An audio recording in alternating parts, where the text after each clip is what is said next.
In this video, I'm going to explain zooming, and more specifically, literature zooming, which is a critical task when doing the literature review. By zooming in and out, you will be able to look at your research from various distances, pretty much like a lens in a camera. So what is zooming? Zooming refers to an object's apparent distance from the observer. Depending on the level of zooming, this apparent distance changes. And in this video, our object is the topic of research. Depending on the level of zooming, the apparent distance with which you see your topic changes. When you are zoomed out, you'll be taking a broader perspective on your topic. And by looking at the topic from a wider angle, you can see the wider picture. And this wider picture allows you to see the position of your specific topic in relation to other related topics, the wider picture. One of the drawbacks is that while it shows more, what you see has much less detail. Here's a picture of a flower patch. There's no zooming, so we are all zoomed out. And we see a lot of the flower patch. We can see that there are tulips of different colors. The buds of some tulips are opened, while the other ones are still closed. The tulips are surrounded by smaller flowers of different colors, which follow a specific pattern, but we don't see the flowers in the patch in a lot of detail. To do that, we have to zoom in. And if we zoom in a little bit, we lose some of the picture, but what we still see, we see in more detail. And if we continue the process, we lose more of the picture, but what we still see can be seen in more detail. So what happens when you are all zoomed in? When you're all zoomed in, you will understand what the specific topic is. And the drawback here is that you won't see the wider picture. You won't have a broader perspective on your topic. The exercise we did is an example of zooming in. We start with the big picture, in this instance, the entire flower patch, and zoom in one of the elements of that picture, in this instance, a single flower, to examine it in detail. Sometimes our starting point is something quite specific. If you were to zoom out, we would start with the detail, for example, the same purple tulip, and we would expand the image to examine what is the big picture around that detail. This would allow us to view the specific element, in this instance the flower, in its wider context. So when we do zooming, there's always a trade-off, and the trade-off is between seeing the whole picture but not a lot of detail, or seeing a lot of detail, but not seeing the whole picture. And obviously these are the extremes, but we can also see somewhere in between, completely zoomed out and zoomed in. And there is no right or wrong. When you do zooming in, it's not about you have to zoom in or you have to zoom out. You have to actually do zooming in your literature review so that you can understand your literature at different levels of depth or generality.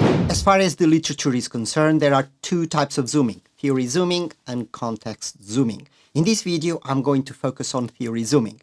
In the virtual tutor online resource, I explain theory zooming in more detail, as well as context zooming, and provide several examples of both theory and context zooming.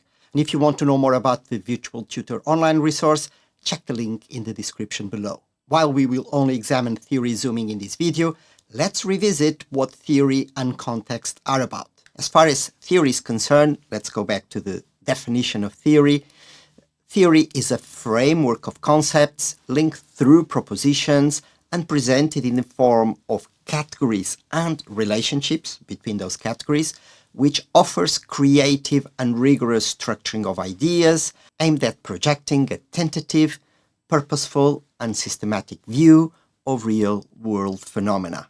As I tend to say, theory is the lens with which you are going to observe some sort of object. The context is basically the real-world or hypothetical scenario where the theory is applied, tested or refined. Having explained the principles behind zooming and this interplay between theory and context, let's look at an example of theory zooming. And the example is a zoom-out exercise. The title of the dissertation is The Effects of Event-Activity Interaction on Brand Engagement. So a bit about the context of this research. A lot of events are actually organized to promote brands. And when brands invite guests to these marketing events, branding events, they organize activities that usually allow the guests to interact with the brand in some way or with the product in some way. So the student wanted to research those sorts of interactions, the interaction at the event and the consequences on those interactions on brand engagement. The specific areas of focus are the effects of activity interaction on brand engagement. What happens if we zoom out? If we zoom out, actually, it's not event activity interaction, it's event design. And it's not brand engagement, it's brand resonance, because brand engagement is one element of brand resonance. In the same way, event activity interaction is one component of event design. So actually, we could also state that the research is the effects of event design on brand resonance. Obviously, if we were to write this title, we would not know what element of event design and what element or elements of brand resonance the research is focusing on. That would probably be clarified inside the document, inside the dissertation. But the title is still correct and fair to what was done. But we can actually continue to zoom out even more. So if it's not event design, actually we can say it's on service design, because events are services. And in the same way, it's not on brand resonance, it's on brand equity, because brand resonance is a component of brand equity. So if I was going to say that my title is the effects of service design on brand equity, it's still correct. It's just at a more general level of description. In other words, it's a more zoomed out title.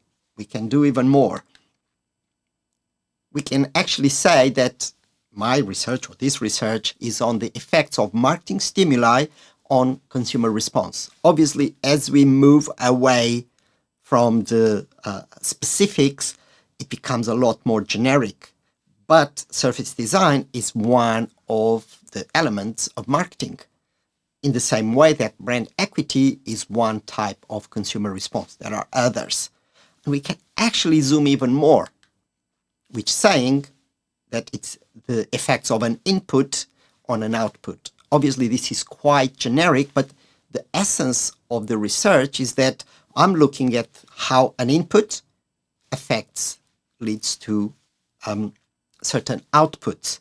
Obviously, this is so generic that it can be anything, but it's really important to map out what our research is about at different levels of generality or specificity, as explained in this document. So in summary, if the student explains to someone that his or her research is on the effects of an input on an output, it's not wrong, it is correct. But obviously, because it's so generic, the other person will not necessarily understand exactly what is being carried out.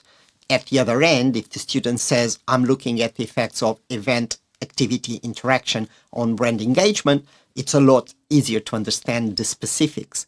But at the same time, we lose the broader context. What is, in the end, in the big picture, what is that about? There are 4 benefits of doing literature zooming. The first one is that it helps you to identify wider literature issues. The second one is that it helps to establish the significance of your research within the existing body of knowledge. Third, it helps you to define the literature review section structure. And fourth, it helps with methodology, notably conceptual framework and measurement. And this is particularly for zooming in. In this video, I will explain the third benefit using a different example from the one we looked at.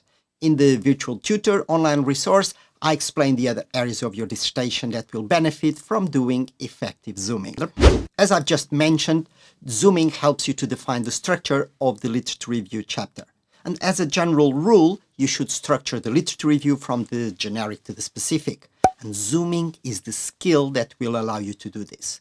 In addition, not only it helps you to make decisions about what to cover, but the emphasis you are going to give to each topic when writing the literature review. Let's look at an example. So the title of the dissertation is An Evaluation of the Effects of Event Sponsorship on the Perceived Prestige Values of an Event. An analysis of the title suggests that there are two key areas, event sponsorship and prestige values. Let's do zooming on event sponsorship. So this is quite specific already, so we're going to zoom out. So if we zoom out on event sponsorship, so what is event sponsorship about? The answer is sponsorship. There are other types of sponsorship that is not just events. For example, a brand can sponsor a charity. If we continue to zoom out, what is sponsorship about? It's actually about brand association. Basically, in sponsorship, you've got the entity that is sponsored and the sponsor, and they come together, they associate their brands in search for mutual benefits. But we can even zoom out more. What is brand association about? It's actually about branding. So actually, this research is about branding, as well as brand association, sponsorship, and event sponsorship. And the implications for the literature review structure are important. Let's see how the student then structured her literature review based on this exercise of zooming out. So there is a section on branding. So it doesn't start with sponsorship, it's branding. The big picture is branding. And within these, there are subsections. So one talks about brand association in general, and then the literature review moves on to look at specific areas within brand association. The first one is brand association in relation to meaning transfer, which is kind of the essence of brand association. And then she looks at brand association in relation to celebrity endorsement, because there's one important area of the literature is this association between brands and celebrities. And then she looks at the brand association in relation to her specific area, sponsorship. So instead of going straight to the point, just including a literature review on event sponsorship, she could actually offer a much broader picture in a literature review. The rest of the literature review focuses on prestige. So that's the other key part of the title, the prestige values.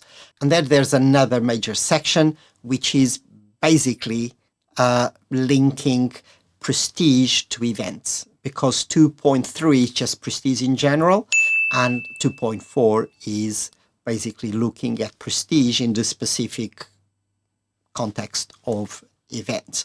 And together, the student provided a really good review of the state of the art in a topic area.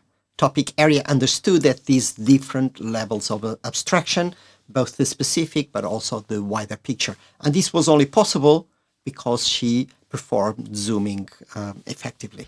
If you are unsure about what theory and context means and why theory should be your primary concern, you will benefit from watching this video. And YouTube thinks that you will like this one.